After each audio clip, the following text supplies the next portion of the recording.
Halo semuanya, Mimin balik lagi di BTT Harana Kaisar episode 573. Langkah Xiaoyan makin dalam dan bahaya baru pun mulai mengintai.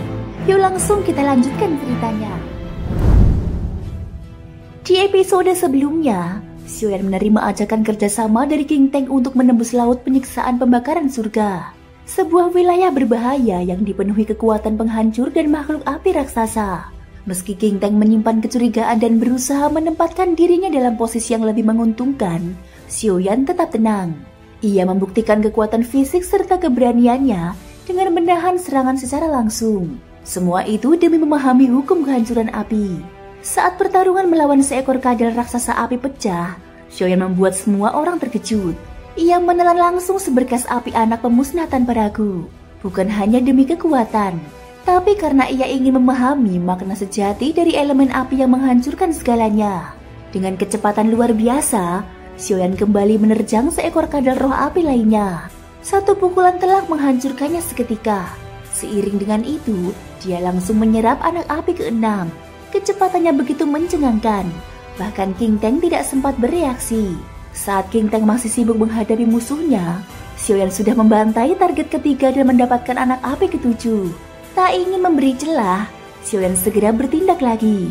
Dalam sekejap, tubuhnya meledakkan aura dahsyat. Belum sempat King Teng bergerak, anak api ke-8 pun sudah berpindah ke tubuh Xiaoyan. Kelima kadal roh api yang muncul dihabisi dalam waktu singkat. Meski ledakan mereka sangat berbahaya, tubuh fisik Xiaoyan yang nyaris tak tertandingi menahannya dengan mudah. Gelombang api itu hanya seperti angin panas yang lewat di permukaan kulitnya. Di kejauhan, King Teng menatap semua itu dalam diam. Wajahnya tetap tenang, bahkan ia tersenyum samar. Kemampuan saudara ini sungguh luar biasa. Kekuatanmu baru di tingkat ketiga, tapi tubuhmu sudah seperti legenda abadi. Namun di balik senyumnya, ada kegelapan yang tak bisa dibaca. Setelah semua bahaya disingkirkan, mereka kembali bergabung dengan tim. Tapi begitu melihat situasinya, alis King Wuya langsung berkerut. Ia memalingkan wajah dan bergumam dengan suara rendah namun penuh amarah tertahan. Bahkan kakakku harus bekerja sama dengannya, tapi dia malah berani merebut anak api milik kakakku juga. Mendengar itu, King Teng menoleh cepat. Tatapannya tajam seperti bilah pedang, dan dengan nada dingin, dia menjawab tegas. Berisik, orang ini tak bisa diremehkan. Kekuatan dan teknik bertarungnya benar-benar sulit diukur. Bahkan jika kita semua menyerang bersama, belum tentu bisa mengalahkannya. Untuk saat ini, lebih baik kita berhati-hati. Kalau tak bisa dibunuh, maka sementara waktu, kita tarik dia ke pihak kita. Keduanya berkomunikasi lewat kekuatan jiwa.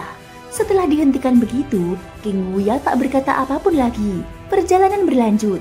Kelompok itu terus menembus kedalaman laut api penyucian. Semakin jauh mereka melangkah, semakin menakutkan nyala api di sekitar. Namun mereka bukan orang biasa. Semua adalah alkemis tingkat tinggi. Kekuatan jiwa cukup kuat untuk menggerakkan anak api pemusnah dan menciptakan lapisan perlindungan di sekeliling tubuh mereka. Xiaoyan menyapu pandangannya ke sekitar. Sorot matanya tajam dan penuh kewaspadaan. Lalu perlahan dia menatap ke bawah.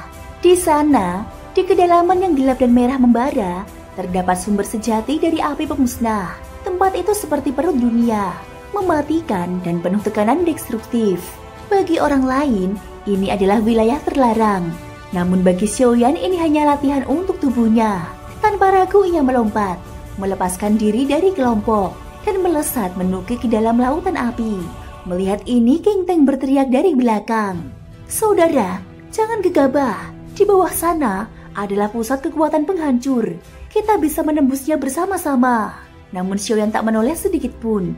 Ia hanya melaju, langsung menuju pusat kedalaman paling berbahaya. Lalu, di tengah keheningan yang membakar, tiba-tiba terdengar suara lembut di telinganya. Saudaraku, masuklah. Aku punya sesuatu yang kau inginkan. Suara itu milik seorang wanita. Xiaoyan mengerling kening.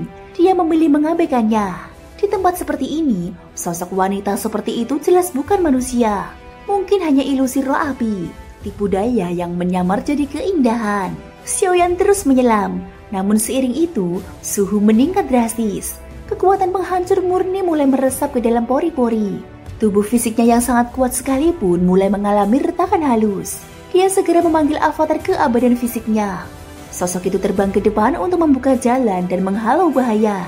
Tapi bahkan avatar itu pun nyaris hancur dihantam gelombang api yang brutal. Akhirnya, Xiaoyan berhenti di suatu titik dan duduk bersila.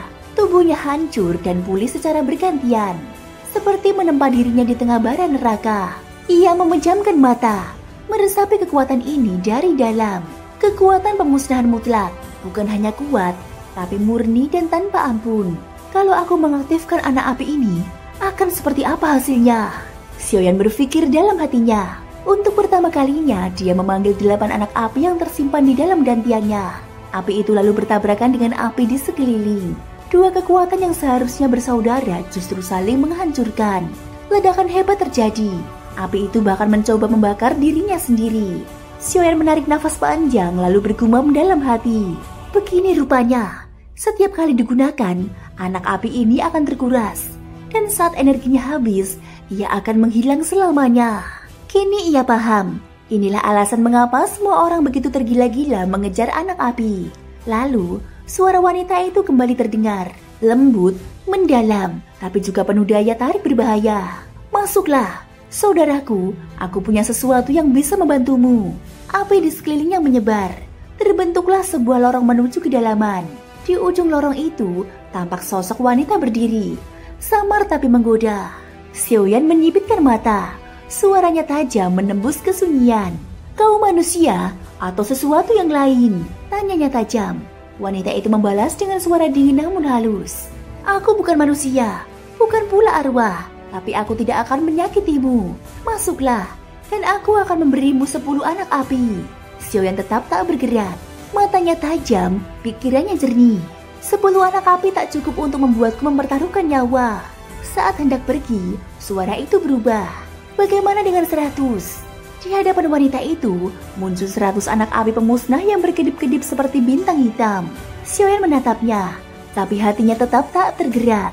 Dia tahu, itu bukan anak api sejati. Hanya fragmen hukum api yang dibentuk menyerupai anak api. Itu tak cukup untuk membantunya menaklukkan inti api sejati. Dia berdiri diam, menjaga jarak, dan menatap tajam ke arah sosok misterius di kejauhan.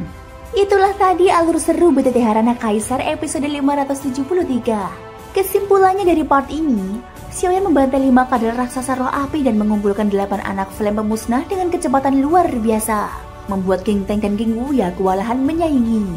Saat api di sekitar semakin kuat, Xiaoyan memutuskan untuk menyelami kedalaman lautan api penyucian seorang diri demi mencari inti api pemusnah. Di sana, ia menyadari bahwa hukum penghancuran dari api ini benar-benar ekstrim. Bahkan anak flame yang dimilikinya bisa habis setelah digunakan.